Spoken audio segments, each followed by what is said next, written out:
সেটাই আমাদের পক্ষে। ওর বাবারে তো ফিরত আনা যাবে, তার মানে ওর বাবার আসতেছে না। এখন কি হবে, ওর বাবা এটার একটা সুষ্ঠু তদন্তের মাধ্যমে এটার সঠিক একটা বিচার হবে। যারা দূষিত তারা জানি বিচার হয়। কিন্তু এরকম যদি সমাজে চলতে থাকে তাহলে ওর মতো আরো অনেকে বাবা হারায়, ওর মতো আরো অনেকে ভাই হারায়, ওর মতো আরো অনেকে সন্তান হারায়, ওনার মতো সন্তান হারায়।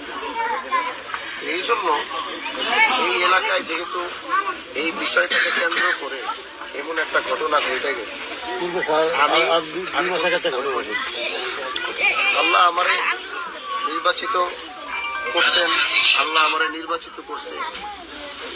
আর আমি নির্বাচিত হওয়ার আগেই আমার ইচ্ছা ছিল সমাজের এই ক্যান্সার বিধিগুলারে হাত দেওয়া, যেগুলো সমাজে দিনের পর দিন, বছরের পর বছর, মাসের পর মাস যেগুলো চলে আসছে, কিভাবে এগুলো